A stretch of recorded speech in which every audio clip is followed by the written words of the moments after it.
Hi, I'm AJ Hogue, one of the teachers of Learn Real English, and welcome to our video course. Now, let's get started with rule number one, or secret number one. And rule number one is to always learn English phrases. And to never study just individual words. So, in this course, we're going to teach you a totally new way to learn English, a totally new way to study English so that you can speak English quickly, easily, automatically, powerfully, confidently. So, what's the old way of learning English? You know it because you learned it in school, you've been using it for years and years and years.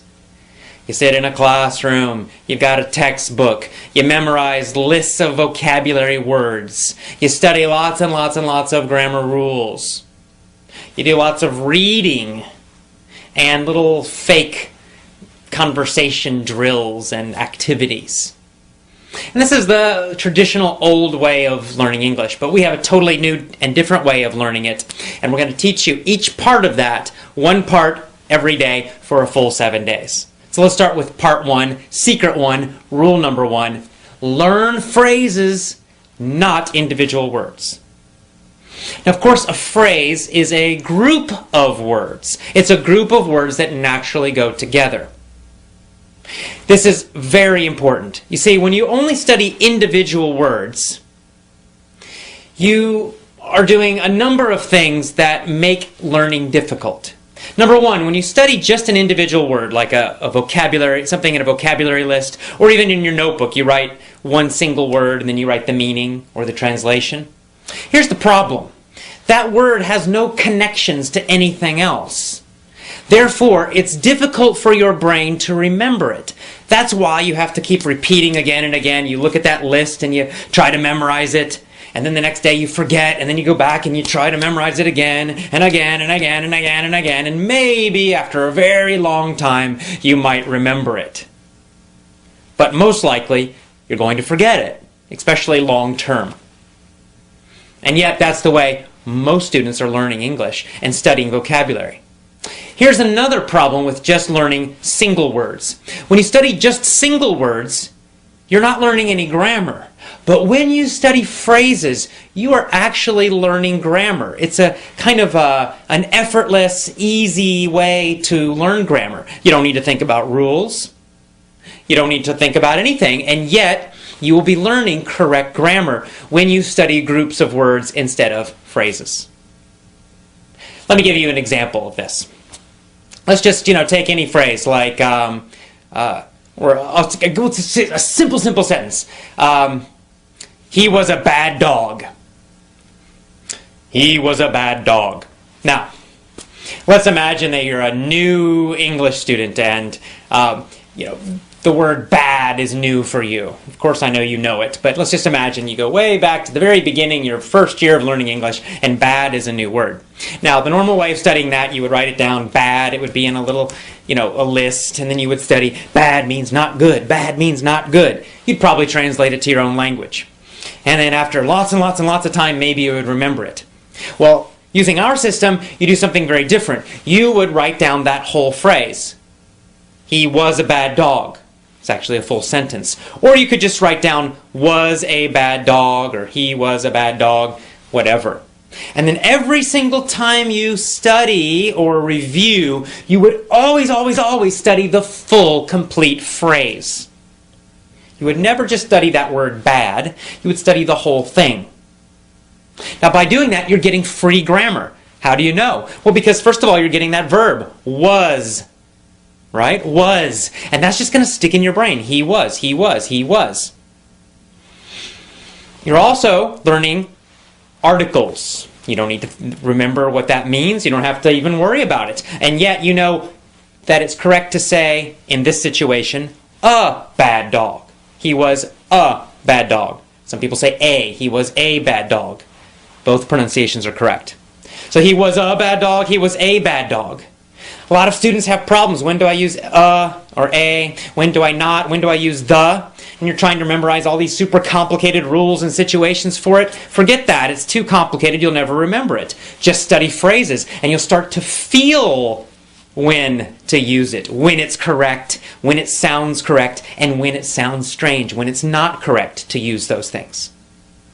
And of course, this is true for all grammar, all phrases, all vocabulary. By studying a full phrase, or even a full sentence, always, always, always, you're going to get lots of grammar. You're going to learn which vocabulary words go together naturally, and you're going to know when to use them in which situations. Because sometimes, for example, there might be a situation where there are many words that mean the same thing, and yet we typically use one of them.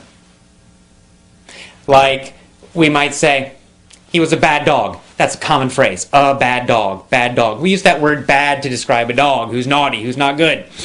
But we don't usually say horrendous.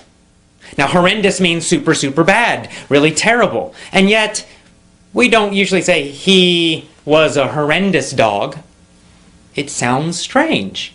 Even though the meaning is basically correct, yet in normal, real English, not textbooks, but real English, we just don't use that word to describe dogs. Not usually.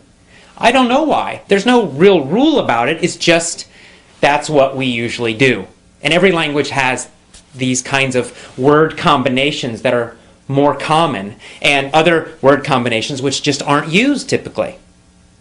How do you learn that? Well, you can't learn it from any rules, because there are no rules about that.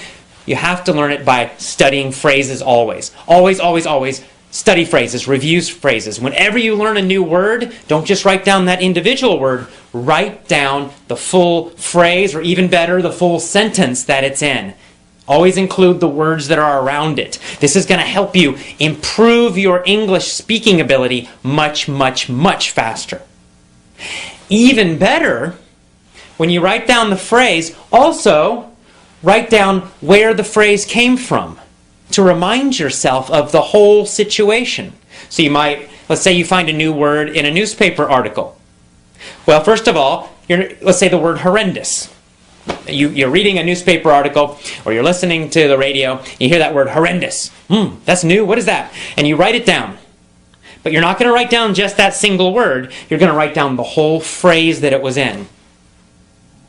And then you're also going to make a note, you're going to put down, this came from a newspaper article about the economy. And this is going to trigger you, it's going to remind you, give you a memory cue, a memory reminder of the full situation. So now you're not only getting just this single word, you're getting the full phrase or sentence that it's in, and you're also reminding yourself where that sentence came from. What was the general topic? What was the general situation? And in this way, you're getting a lot of extra grammar, which you're learning unconsciously, easily. You don't have to think about it, but you're learning it anyway. Your brain is learning it, even though you might not know that. And you're also learning when certain phrases and certain words are used and when they're not used. You're learning which situations it's used or they are used in, and you'll of course know that in other situations you don't use it. Because as you learn more and more and more phrases, you begin to get this feeling of correctness, and you begin to know when to use certain words, how to use them, and you're also how to use the grammar correctly as well.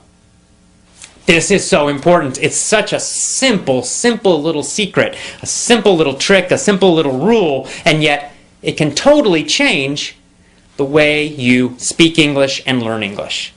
It's very, very important. So never, never, never study just an individual word, one word. Always study the phrase or the sentence, and always, always, always make a note where it came from. And you want those phrases and sentences to come from real English, which we'll talk about more later, not from textbooks. Here's another advantage of studying phrases and full sentences and always knowing the situation that they came from. Phrasal verbs. You guys know about them. You know all about phrasal verbs that are a frustration for so many students, right? To be knocked out or knocked up have totally different meanings, right? Knocked out is a phrasal verb. It's a two-word verb. It's a verb phrase. And to be knocked out means it's like in boxing or sports. You get hit and you go, it's like you're asleep, right? Boom, knocked out on the floor.